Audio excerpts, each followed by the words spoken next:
Alright, let's dive into a story that's equal parts infuriating and fascinating, the LAX People Mover fiasco. But here's the twist, it's not just about a delayed transit project, it's about how one YouTuber, Andert, exposed a tangled web of corporate greed, public money, and bureaucratic failure.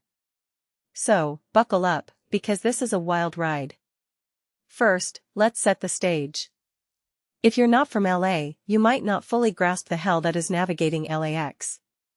The airport's arrivals and departures loop is a nightmare, and the ride-sharing lot. Don't even get me started. So, when the People Mover was announced in 2018, it felt like a lifeline. A sleek, driverless train connecting terminals, parking, and even the subway? Yes, please. But here we are, years later, and the project is stuck in limbo. What happened? Enter Andert, a guy who's basically the Sherlock Holmes of LA public transit. By day, he's a documentary editor, but in his free time, he's a YouTube sleuth dissecting transit projects for his channel, Andert. His videos aren't just popular, they're cited by city officials and transit board members. Personally, I think what makes Andert so compelling is his ability to take complex, bureaucratic messes and turn them into stories that regular people care about. And that's exactly what he did with the People Mover. What's really interesting here is how Andert approached this story. He wasn't just reporting facts, he was digging into the why behind the delays. And what he found was shocking. Hundreds of disputes between LAX and LINXS, the consortium building the project, with LINXS winning almost every time. But here's the kicker. Andert discovered a grand jury report that revealed LINXS was essentially holding the project hostage, leveraging change orders to squeeze out an extra $880 million. In my opinion, this isn't just about cost overruns, it's about a system that allows contractors to exploit public funds with zero accountability. One thing that immediately stands out is how little mainstream media covered this. Local outlets reported on delays, but no one connected the dots like Andert did. His video broke containment, racking up over 116,000 views in a month.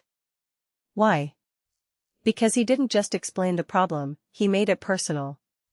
He showed how this delay affects Angelenos, from commuters to taxpayers. What many people don't realize is that these kinds of stories often fly under the radar because they're complex and boring. But Andert turned it into a thriller. Now, let's talk about the bigger picture. This isn't just an LA problem. It's a symptom of a larger issue in infrastructure projects across the country. Contractors like Fluor, Alstom, and Parsons, the companies behind LINXS, are some of the biggest players in the game. If you take a step back and think about it, this raises a deeper question: how often does this happen without anyone noticing? Andert's video isn't just about the People Mover, it's a wake-up call about how public projects are managed. What this really suggests is that we need more people like Andert, creators who aren't afraid to dig into the nitty-gritty and hold powerful entities accountable. His video didn't just expose a scandal, it sparked action. A reporter reached out to him for further investigation, and even LINXS took down its website amid the scrutiny. Personally, I think this is the power of independent media in 2024. You don't need a newsroom to make an impact, you just need curiosity and a platform. So, will the People Mover open this year? Or even by the 2028 Olympics? Like Andert, I'm not holding my breath. But what's more important is that the conversation has started. This story isn't just about a train, it's about transparency, accountability, and the fight for better public infrastructure.